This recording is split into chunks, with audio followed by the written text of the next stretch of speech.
Bienvenidos a Historiar. Este podcast fue creado y producido por la ASAI, Asociación Argentina de Investigadores de Historia. Un podcast sobre historia argentina, latinoamericana y mundial. Acompáñanos en este recorrido por el pasado para pensarnos en el presente.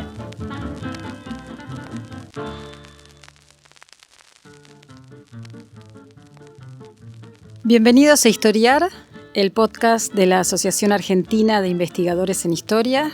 Yo soy Lía Munilla y hoy he sido invitada para conducir un episodio sobre la gran cuestión de la civilización. Para hablar de esto estoy acompañada por José Emilio Burucúa, quien acaba de escribir un libro precisamente sobre este tema, titulado Civilización, Historia de un concepto. El libro se publicó el año pasado, en el 2024, por el Fondo de Cultura Económica. A Gastón no hay que presentarlo, sin embargo me gustaría decir algunas cosas sobre su trayectoria. Gastón es doctor en Historia del Arte por la Universidad de Buenos Aires. En la Universidad de Buenos Aires, así como en la Universidad Nacional de San Martín, se desempeñó como profesor, pero además también en estas instituciones tuvo altos cargos de gestión. Ha sido profesor visitante en la École de Haute Étude en Francia, también en Nantes, en Florencia, en Berlín, en otras ciudades. Y es miembro de número de las Academias Nacionales de la Historia y de Bellas Artes. Y entre sus numerosas publicaciones destaco dos de sus textos, por la importancia que estos tuvieron en la historia cultural.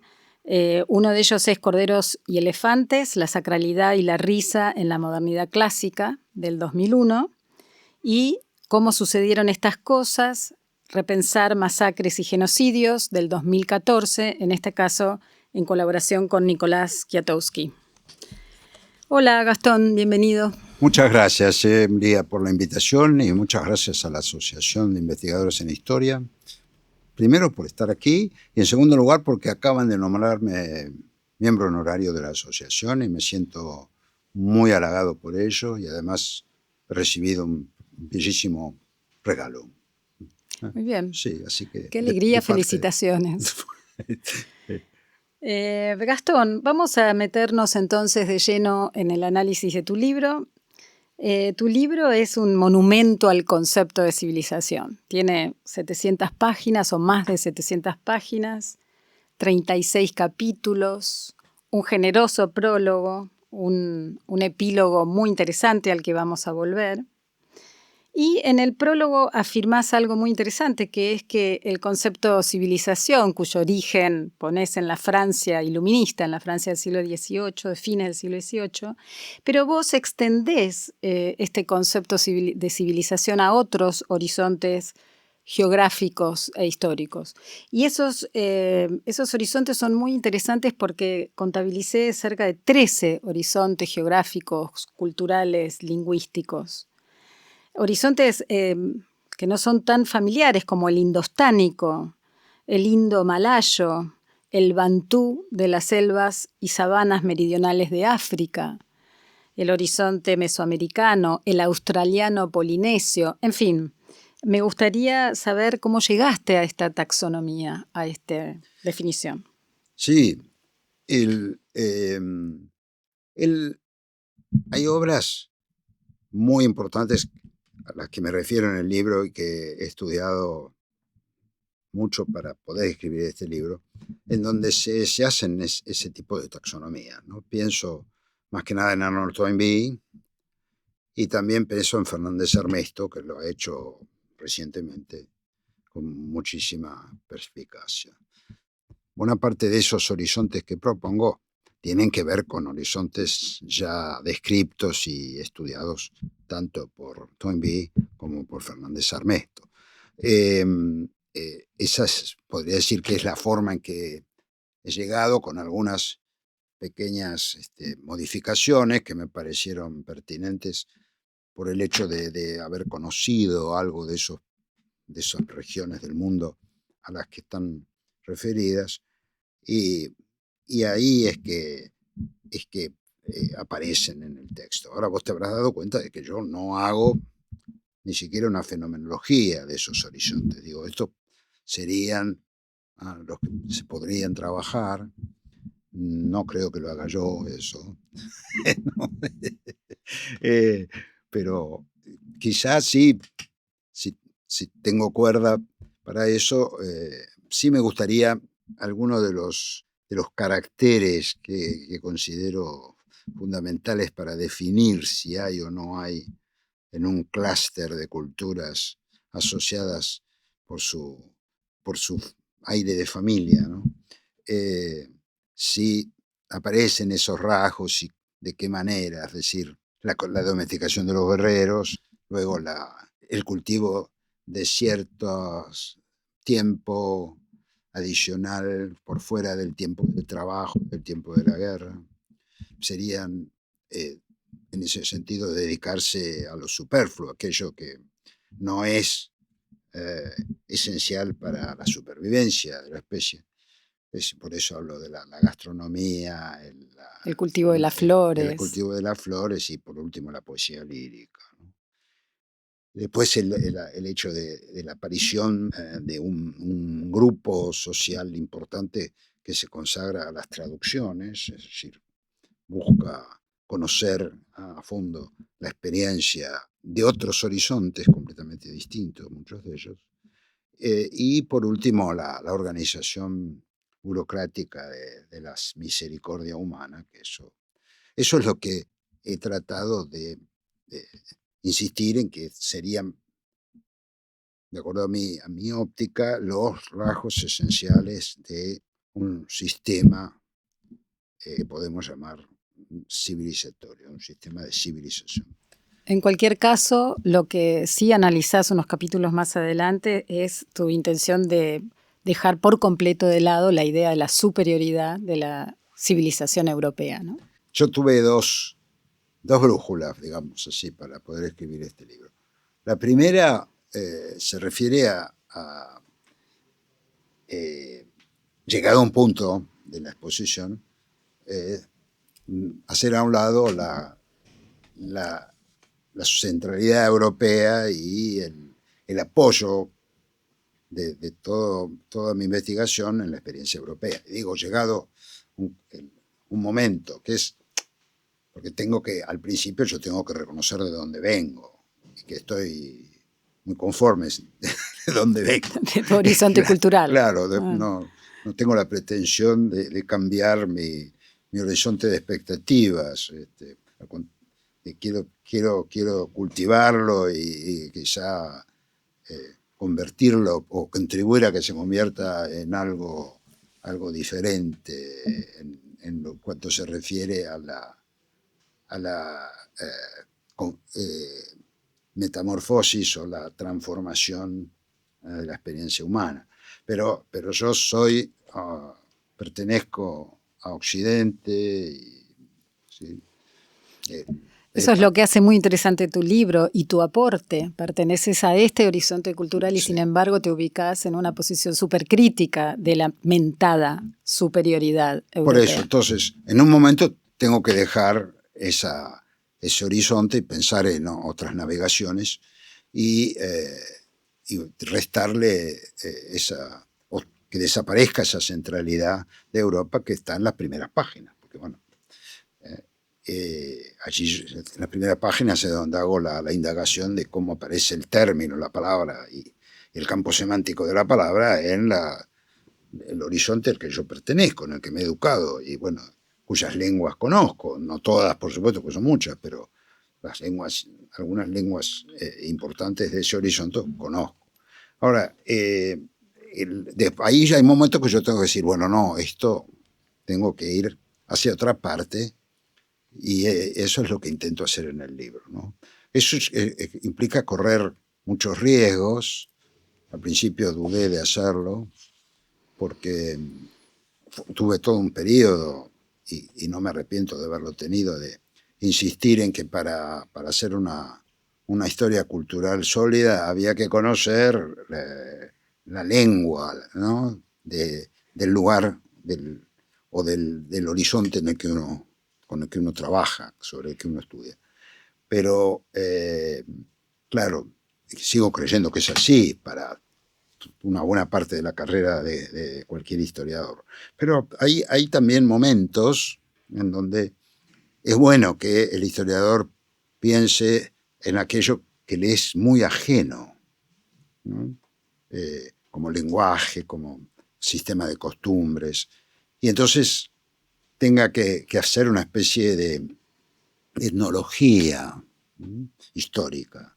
Y también tiene que forzosamente recurrir a los colegas, y de una manera muy fuerte. Tiene que preguntar, aprender de lo que ellos saben. Por ejemplo, el devenir del concepto, la categoría que estás estudiando en otros horizontes completamente distintos. ¿Cuáles son las palabras que existen para designar ese conjunto de cosas, de prácticas y creencias al que llamamos civilización? ¿Cuál ha sido la relación del producto del contacto entre esos pueblos y la civilización europea, ¿no? Como eso ha incidido tanto muchas veces en la adopción del concepto de civilización por sociedades muy alejadas, como en su crítica, ¿no? Su crítica profunda y muy bien sostenida. Entonces, llega un momento, sobre todo después de analizar la cuestión de, podríamos decir, la desviación, ¿no?, terrible del concepto de civilización hacia un instrumento de dominio, ¿no? Sobre todo de dominio colonial, de dominio imperialista. Entonces, esa es una pregunta que te quería formular sí, un poco más adelante, pero creo que ahora me interesaría mucho que volvieras al concepto de la domesticación o curialización de los guerreros, sí, que es un término que vos desprendés de las lecturas de los textos de Norbert Elias, ¿no? Así es, exactamente. Este gran intelectual alemán. ¿Cómo formulás el resto de los elementos que para vos son constitutivos del concepto de civilización? Por ejemplo, la administración de la misericordia. ¿Cómo llegaste a eso? Porque lo de Norbert Elias y lo de la domesticación del guerrero está muy bien trabajado en tu libro y creo que se comprende. Los otros 4 elementos son... Bueno, la clave de bóveda es esa. Yo Okay. creo que si no hay algún proceso de domesticación de los guerreros, es poco probable llegar, yo diría imposible, pero eso a lo mejor se da el caso. Profundiza un poco sobre ese concepto. De la domesticación del guerrero. Significa que el guerrero o el grupo de los guerreros reconoce en miembros que no son parte de ese grupo, reconoce les reconoce una facultad de limitar la violencia.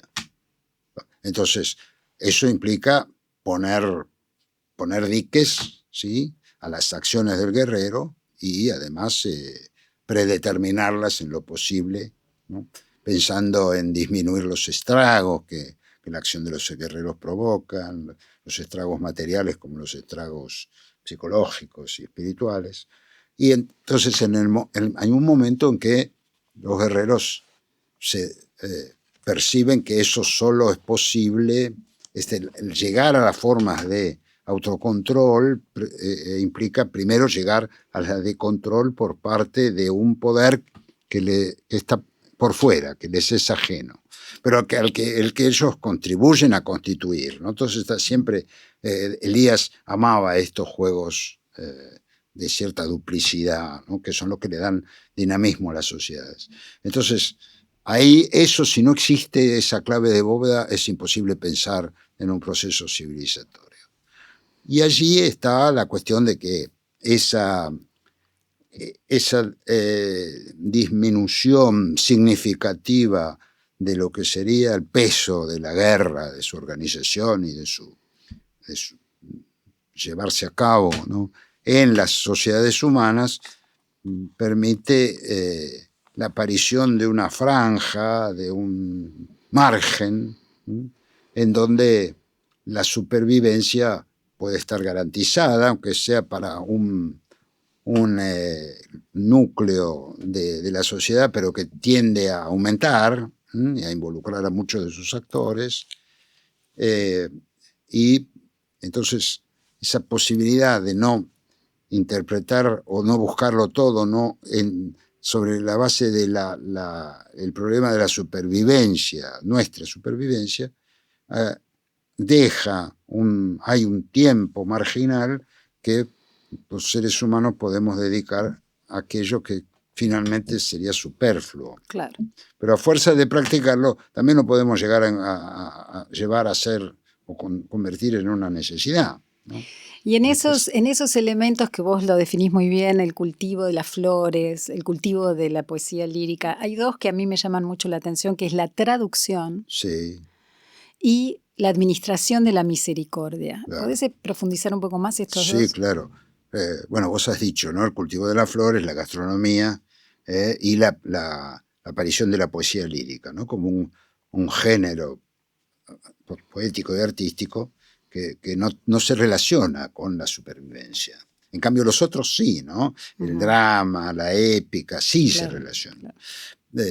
Podríamos explicar cómo, pero quizá si nos queda tiempo. Ahora, ¿cómo llegó a la traducción? Me parece que tiene que ver con ese momento en que un horizonte ha crecido lo suficiente como para encontrarse con otros diferentes y darse cuenta de que tiene que conocer a ese otro diferente, digamos, ¿no? Claro. Tiene que conocer a otro diferente, entonces ahí está la necesidad de la traducción. Traducción que puede ser empieza siendo una traducción del lenguaje, una traducción de la obra literaria, pero también es una traducción de formas, ¿no? De formas políticas, de formas estéticas, ¿no? ¿Y esto es datable, Gastón, en algún momento de la historia? Que se haya producido por primera vez. Y yo diría que sí, depende del horizonte, ¿no? Pero yo creo que, por ejemplo, yo te podría decir los grandes periodos en que la traducción aparece como un problema central de la cultura en Occidente, ¿no? En la experiencia del Mediterráneo. El primer momento creo que es el que coincide con la instalación de la Biblioteca de Alejandría. Claro. Ahí es donde incluso la biblioteca va a formar muy rápido, ya a principios del siglo III a.C., va a formar un cuerpo de traductores. Se buscan especialistas en otras lenguas que se incorporan a la biblioteca y que además había un reglamento del puerto de Alejandría en que cuando llegaba un barco con libros, los libros tenían que quedar en Alejandría para ser estudiados y traducidos, y se devolvían cuando el barco regresaba en un segundo viaje. Entonces, ahí la traducción casi podríamos decir una fuerza social poderosísima. Poderosísima, sí, claro. Y después, bueno, las traducciones que trae consigo el advenimiento del cristianismo, ¿no? El hecho de que el cristianismo haya tenido que traducir primero al griego, luego al latín, bueno, la gran tradición de la literatura hebrea, porque se consideraba que esa era el Antiguo Testamento, claro, ¿no? Era la plataforma histórica y cultural en la que se había construido el cristianismo, ¿no? Que impregnaba todo.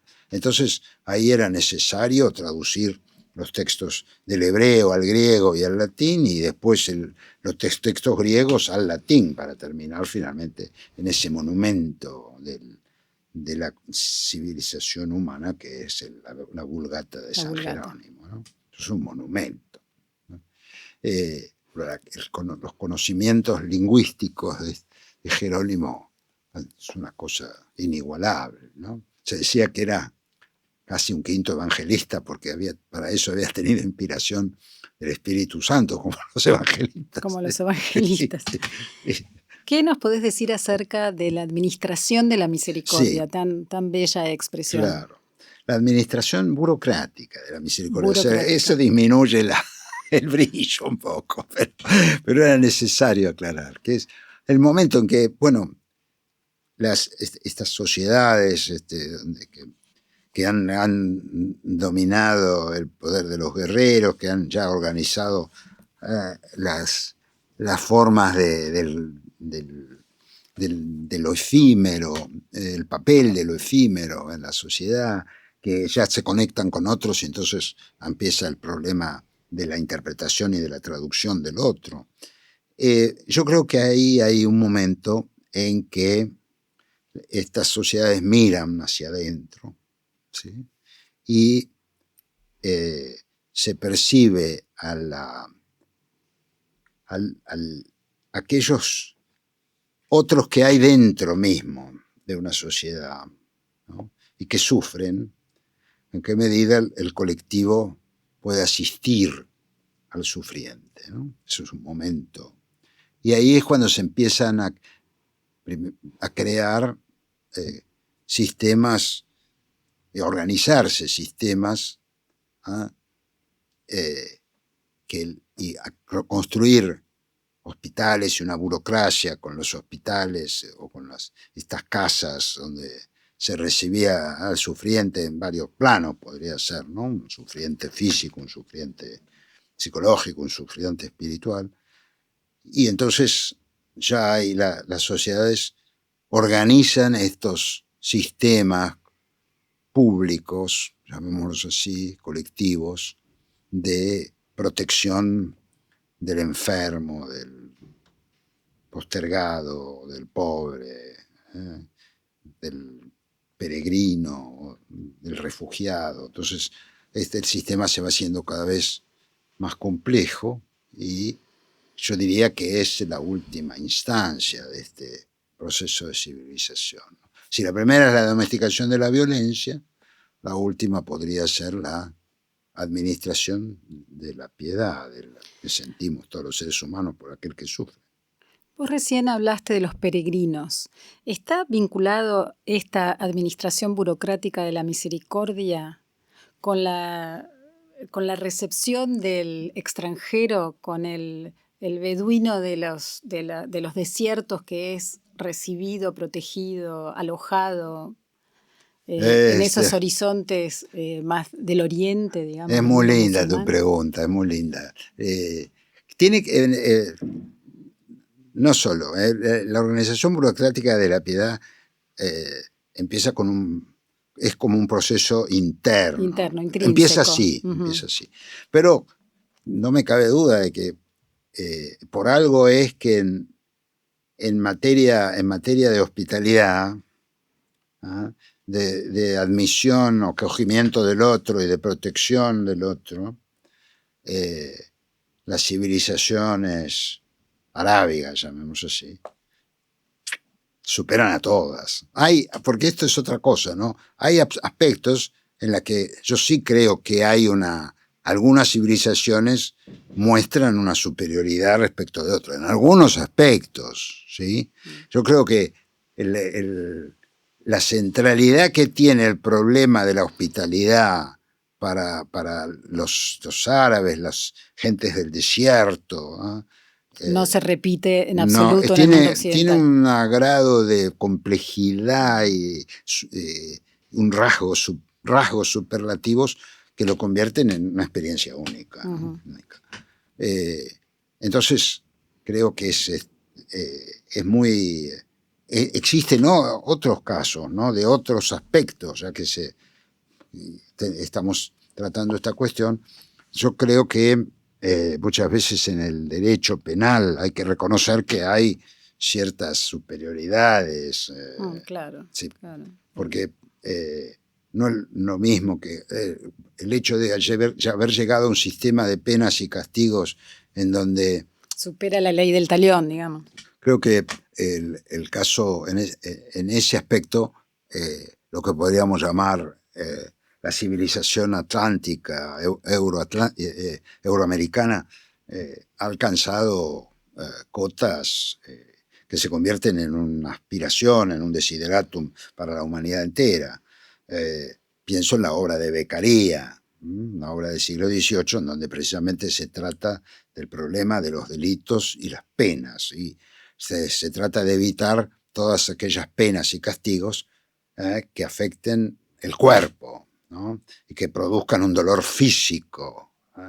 Y además la noción de que cuando uno encierra a una persona por algún crimen cometido, de ese encierro, cuando tiene que en algún momento terminarse, y cuando esa persona se libera de ese encierro, tiene que volver a poder integrarse a la sociedad y convertirse en una persona de bien, digamos así. Uh-huh. Entonces, en ese aspecto, creo que la obra de Beccaria introduce un punto de inflexión, ¿no? ¿Querés contextualizar Beccaria? Sí, claro, Beccaria es un italiano ilustrado que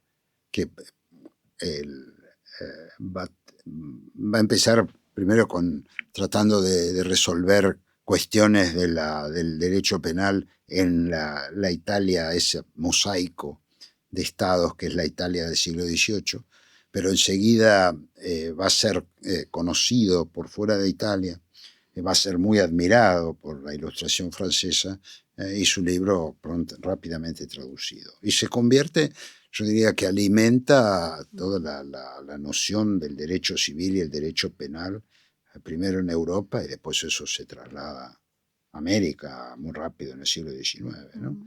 En lo que se refiere al derecho penal, tiene que ver con esto que estábamos diciendo. No hay, las penas no pueden ser penas ni de mutilación, ni provocación de dolor físico, es decir, los latigazos, la tortura queda absolutamente prohibida, ¿no? Entonces, ese sistema creo que es Occidente el que lo inauguró y el que lo ha llevado a cabo y lo ha enriquecido durante más de 200 años. Porque, bueno, hay lugares donde aún hoy, bueno, a un ladrón se le corta la mano. Quiero decir, eso es algo que es feroz.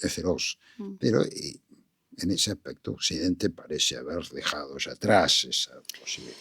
Pero en el terreno de la hospitalidad, nada puede compararse con la experiencia de los hombres del desierto, o por ejemplo, en el cultivo de la vida interior. Es probable que el Japón, sobre todo de la vida interior desde una perspectiva, desde una óptica femenina, es probable que lo que se ha alcanzado en el Japón no se haya alcanzado en ninguna otra parte. Entonces, hay algo que me interesaría que profundices allí, porque en tu libro hablas sobre la poesía, ¿no es cierto?, de una mujer escritora japonesa. Sí. Pero antes de irnos a ese horizonte, me gustaría volver a varios capítulos de tu libro en los que vos hablas de los procesos de descivilización, ¿no? Las barbaries alemanas y turcas. En el capítulo 25 vos abordás las barbaries alemana y turca durante la Primera Guerra Mundial. En el capítulo 26, las respuestas de los intelectuales alemanes y austríacos tras la derrota de la Primera Guerra Mundial en el 18. La dictadura en el 31, el impacto de la dictadura nazi en la Segunda Guerra Mundial. Claros procesos de descivilización. Sí. ¿Podés profundizar un poco sobre este concepto? Sí, cómo no. En un momento pensaba que la expresión misma de descivilización aparecía en el propio Norbert Elias, pero no es así, ¿no? Si bien el campo semántico que él define al estudiar los procesos de descurialización, eso sí, por los que los guerreros pierden sus diques y reinstalan la violencia en la vida cotidiana. Bueno, él no habla de descivilización, pero sí, esos procesos existen y él los describe, ¿no?, como una pérdida de lo que serían todas las ganancias que ha producido la domesticación de los guerreros, ¿no? Pero por eso creo que no sería un abuso hablar del concepto de civilización colocándolo o desprendiéndolo del cuadro que pintó o de el fresco que pintó extraordinario Elías, ¿no?, con su curialización, con su concepto de la curialización. Entonces, yo creo que sí, que tiene que ver con eso, cuando empieza a quebrarse el control de los guerreros, y pareciera que empieza sobre todo por la política, ¿no? Es decir, la política empieza a admitir en el juego del poder que implica cualquier intercambio destinado a controlar las formas del gobierno, las formas de la imposición económicas, ¿no? Allí eso es lo que empieza a desgastar todo el edificio, ¿no? Y entonces, bueno, empiezan a perder sentido el hacer ciertas cosas que vuelven fuertemente al terreno de lo superfluo, ¿no? Ahora, parece un retroceso de lo humano, ¿no? Yo creo que sí. De eso no tengo dudas, así como no tengo dudas de que no se puede establecer una superioridad de todo un sistema por sobre el otro, de ninguna manera. También lo que sí creo que en un proceso de descivilización los regresos a la barbarie tengan efectos muy parecidos. Claro. Claro. Es decir, bueno, entonces... Te propongo que vayamos un pequeño corte y no? seguimos con el análisis de tu libro en un ratito. Bueno, perfecto. Este es el podcast de ASAIG, la Asociación Argentina de Investigadores en Historia. Te invitamos a asociarte y a seguirnos en las redes, en Twitter, en Facebook e Instagram. Toda la información sobre la asociación la puedes encontrar en nuestra página asaig.org.ar. Te esperamos todos los sábados con un nuevo episodio de Historiar, sobre los grandes temas de nuestro pasado, abordados por especialistas e historiadores profesionales de manera cordial pero rigurosa. Seguimos con nuestro episodio de hoy. Estábamos entonces en el análisis de estos procesos de descivilización. También pareciera, ¿no es cierto?, que se conjuga este concepto en los procesos de la esclavitud, de la expansión colonialista de las grandes potencias europeas y de su retiro, ¿no es cierto?, a mediados del siglo XX, el proceso de descolonización. ¿Qué nos puedes decir sobre eso? Mira, precisamente has señalado un tema fundamental en todo el decurso de la historia del concepto.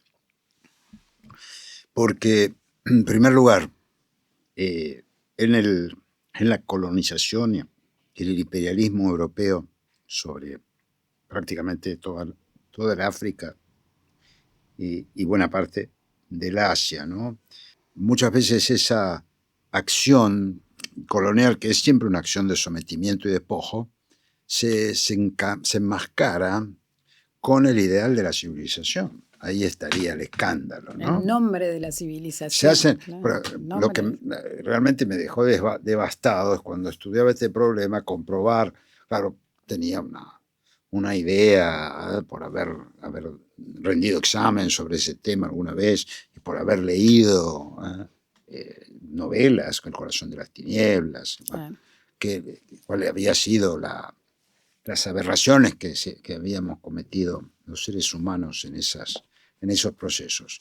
Pero lo que yo no tenía conciencia de hasta qué punto se blandía, ya escandaloso, aberrante, que se blandía el concepto de civilización para crear esas organizaciones y legitimar las prácticas, ¿no? Entonces, por ejemplo, toda en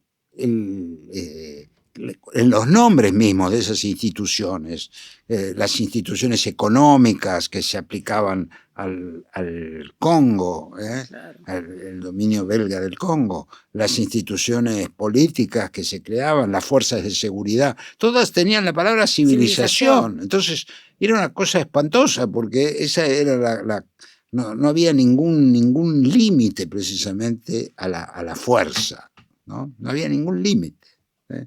Entonces era una antítesis completa y radical, una inversión casi orwelliana, yo te diría, ¿no? Que se llamaba civilizado lo que no era más que pura barbarie, pero barbarie ya podemos decir cruda y dura, ¿no? Que no necesitaría ninguna definición para... Bueno, cuyas consecuencias todavía se viven en el presente, ¿no? Los países que han sido decoloniales a partir de los 60 o los 70. Que han claro, quedado... entonces, y ahí va a ser muy importante esto porque precisamente la lucha anticolonial va a poner en el banquillo de los acusados a la civilización europea y al concepto mismo de civilización que han cultivado, han llevado y han querido imponer como desideratum los europeos, ¿no? Entonces empieza, son los árabes y sobre todo en la India, ¿no es cierto?, con Gandhi, por ejemplo. Bueno, ahí es donde, y después desde ya también China, ¿no? En China también va a aparecer empezar a desvelarse esta contradicción escandalosa, ¿no? Y después todos los pensadores, como Fanon, por ejemplo, claro, relacionados con el proceso de las independencias africanas. Entonces, ahí creo que además es el momento, los años 40 al 70, donde queda tan deslegitimado este uso de la palabra civilización que el concepto tiende a abandonarse, ¿no? Claro. Digo, son tales las críticas justificadas y demoledoras que recibe que, bueno, se empieza a extinguirse como categoría para pensar las culturas, ¿no? Repongamos un poco Fanon, Los Condenados de la Tierra, sí. Un texto de los 60, ¿es verdad? Sí, okay. Sí. En esta parte también me gustaría, hagamos un pequeño decursus hasta Japón, que creo es un capítulo que a vos te gustó particularmente escribirlo, y volvemos después a la Argentina. Me gustaría que reflexionemos sobre eso. Contanos Japón, la poesía japonesa. Claro, sí. El caso japonés es para mí es el caso en el que ese despliegue de la poesía lírica y del lirismo alcanzó su cumbre, ¿no? También en ese aspecto te diría que se alcanza una cúspide que, sí, bueno, superior a esto es probable que nunca más podamos producir nada, ¿no? Una profunda emoción estética te atravesó con la lectura. Contanos un poco. Sí, y además un acercamiento a ciertos pliegues de la psique humana que son absolutamente extraordinarios y que es donde se apoya precisamente donde se manifiesta la posibilidad del amor entre los seres humanos, ¿no? Que es el desarrollo tan fino que hacen de la poesía y de una poesía intercalada en el relato novelesco, ¿no? Que hacen sobre todo las mujeres japonesas en la época, en el periodo Heian, el primer periodo imperial, ¿no? Desde el siglo VIII hasta el siglo XI. Entonces, allí aparecen una serie de escritoras, va a sobresalir la dama Murasaki, que vive entre el siglo X y el XI y escribe sus textos entre el año 999 y 1002, 1003, mejor imposible, porque hasta en ese sentido La crisis. bueno, los occidentales podemos recordarla muy bien, ¿no? Y ahí habla de... La dama Murasaki escribe una novela, que es la historia de Genji, o Genji Monogatari, que es la historia de los amores, ¿eh? En la corte de los Heian. Bueno, esta mujer, la dama, que es el personaje principal de la novela, y Genji, su enamorado, que es un guerrero, ¿no? También. Y constantemente el diálogo y la comunicación entre los amantes, tanto los principales como todos los cómo se multiplica esto, ¿no? En el momento y en la sociedad. Todo ese intercambio, ese diálogo, siempre se condensa en poesías. Ujú. En poesías que son, porque acá también va a aparecer el tema de la traducción, Claro. que son poesías chinas de la época Tang. Entonces, y por supuesto poesía japonesa, mucha de ella yo creo que hasta creada por la propia Murasaki. ¿Que vos leíste en qué idioma? En inglés. Mirá vos, Imposible, la traducción de la podía- traducción, claro. No podía leer en japonés, No, bueno, lamentablemente. quizás lo leíste, Pero claro, ahí está. claro. Cantidades de poemas chinos que son traducidos al japonés en este libro y que nosotros conocemos y atribuimos a la poesía china ahora porque aparecen en ese libro. Claro. Porque en la propia literatura china algunos de ellos han desaparecido. Entonces, claro, es un magnífico proceso, ¿no? Cultural, es deslumbrante. Y yo digo, lo confieso, yo llegué ahí a la historia de Genji ya viejo. Si bien había oído hablar y leído, pero siempre cosas tangenciales, pero leer la historia de Genji, yo no sé, yo llegué a los 60 años y empecé a leerlo y digo, pero yo nunca he leído nada parecido, lo cual era difícil, me pasé leyendo toda la vida y resulta que me encuentro a más de mis 60 años con algo que era para mí una experiencia de lectura completamente nueva, completamente. Y bueno, entonces uno se queda atónito, ¿no? Deslumbrado por eso. Bueno, la felicidad de tu rostro, tu sonrisa Ya. describen el placer que Sí. te dio acercarte a estos textos. Sí. Nos queda poco tiempo, por eso quiero volver a nuestra Argentina, a nuestro territorio, Sí. para quien la palabra civilización es casi fundante de todo nuestro horizonte cultural, ¿no? Así Civilización es. y barbarie de Sarmiento. Pero no quiero tanto irme a Sarmiento como que nos hagas una reflexión sobre cómo ves nuestro horizonte civilizatorio y cómo finalmente vos desarrollaste en el epílogo de tu libro, enclavaste en la localidad de Chilecito, en la provincia de La Rioja, y particularmente en una suerte como de casa, de campo, casa quinta, que perteneció a Joaquín B. González, estos 5 elementos Sí. de los horizontes civilizatorios. Claro. Contanos un poco. Sí. Primero querría aclarar que si bien en el caso argentino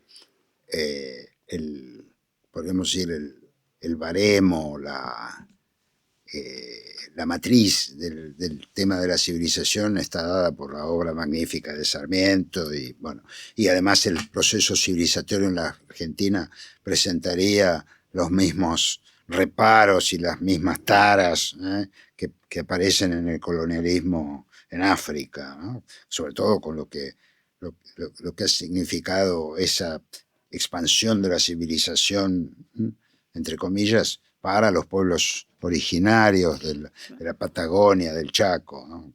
Bueno, así que son muy parecidos los procesos. Quizá no alcanzan la monstruosidad del caso congoleño, pero son extremadamente crueles también y en el fondo también eliminacionistas.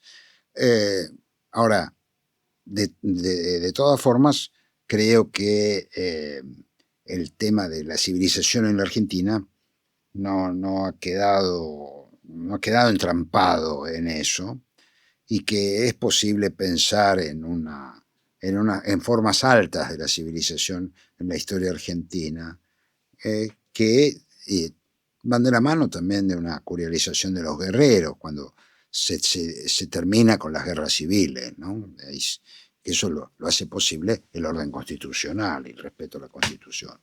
Y después, bueno, ahí va a aparecer toda una serie de instituciones de curialización, como es la creación de un colegio militar, de una escuela naval, siempre bajo control civil, digamos, de las autoridades constitucionales, ¿no? Y cuando se rompieron esos controles, hemos visto que cada vez se ha profundizado, hemos tenido periodos de grande civilización que en algún momento se convierte casi en una constante, ¿no? Para llegar a horrores de descivilización, como pudo haber sido el gobierno militar del 76-83.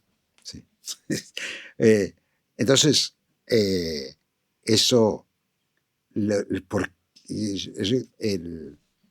traté de ver esta cuestión de la descivilización producida por esta falla en la curialización de los guerreros, y también rescatar en ese sentido el gran tema o el gran episodio civilizador que significó la presidencia de Alfonsín en la Argentina. Porque él y Menem, él terminan un proceso de recurialización de los guerreros. Bueno, Alfonsín con el juicio a las juntas y Menem con la abolición del servicio militar obligatorio. Es que este periodo de la democracia me pareció sumamente fértil en ese sentido, y se ha domesticado, pareciera, fuertemente a los guerreros. Espero que eso siga.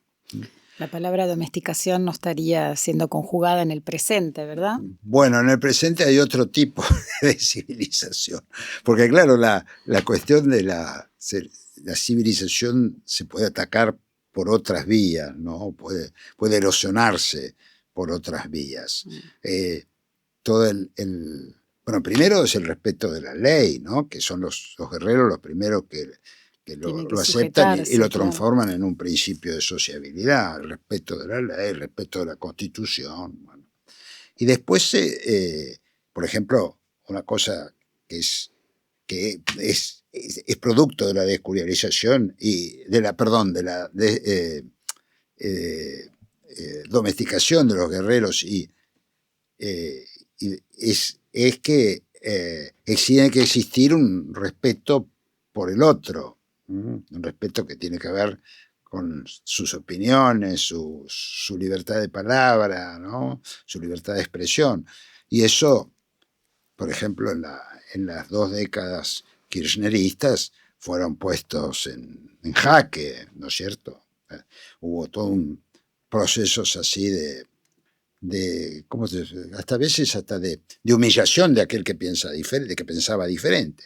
Eso no ha desaparecido. No, al contrario, más bien se ha enfatizado y enraizado con la nueva administración, que pretende ser, ¿no?, el opuesto del kirchnerismo. Y bueno, yo creo que ha habido entonces elementos descivilizadores en los 20 años de hegemonía kirchnerista muy fuertes, que tiene que ver con esto, ¿no? Con la falta de respeto a la ley que garantiza el control de las pasiones y de la violencia. Y bueno, ahora, digamos, con no solamente con una forma de entender la política como una agresión entre quienes opinan diferentes, constante, sino también en la grosería que esa nueva agón político ha adquirido en la Argentina, ¿no? Eso es sumamente preocupante. No es una cuestión formal, y si eso significa ser ñoño republicano, lo soy absolutamente. Ahora, qué sé yo, no se metan con este ñoño republicano porque puede haber alguna reacción. Bien, Gastón, nos quedó pendiente para quizás otro podcast que nos cuentes sobre Samaihuasi, Claro, Chilecito. claro. Danos 3 palabras sobre Sí, eso. yo siempre que he ido a Chilecito he allí encontrado como un oasis. Entonces, y después analizando por qué yo me sentía así en Chilecito, es porque creo que se conjugan todas estos elementos del proceso de civilización, ¿no? La domesticación del guerrero, el cultivo de las flores, ni que hablar, la gastronomía maravillosa, la generosidad, la hospitalidad, ¿no? Y también el hecho de la traducción, también de la traducción lingüística y de la traducción de costumbres, ¿no? La particular vínculo que Chilecito tiene con las poblaciones originarias. Y por último, digamos, los sistemas de administración de la piedad que han tenido grandes médicos, Chilecito, y que allí, en ese lugar, han llevado a cabo estudios muy importantes de enfermedades infecciosas, de avitaminosis, ¿no es cierto?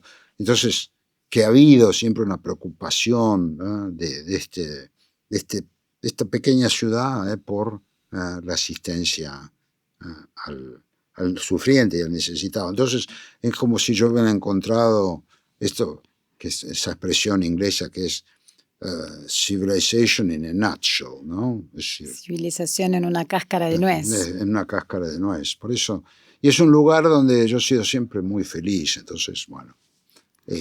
¿Seguís apostando al concepto de civilización de Dante Alighieri? Por supuesto que sí. Bueno, pero eso es otra cuestión. Otra cuestión. Muy Sí, bien. por supuesto. Porque, bueno, Dante Alighieri lo relaciona la civilización con la felicidad. Con la ¿no? felicidad. Entonces, dejémoslo ahí porque nuevamente... La felicidad en este mundo. Sí, tu rostro también nos permite tener alguna esperanza. Vayamos a Chilecito, Bueno, donde sí, parece que podemos encontrar... Y leer la Divina epítome. Comedia. Y a leer la Divina Comedia. Sí, sobre todo el paraíso. Gastón Murucúa, muchísimas gracias. La SAIG muy orgullosa de tenerte en No, uno de sus gracias a programas. ustedes, realmente muchas gracias. Ha sido maravilloso conversar con vos. Y a ustedes los oyentes, muchísimas gracias por escucharnos del otro lado. Los esperamos en un próximo episodio de Historiar.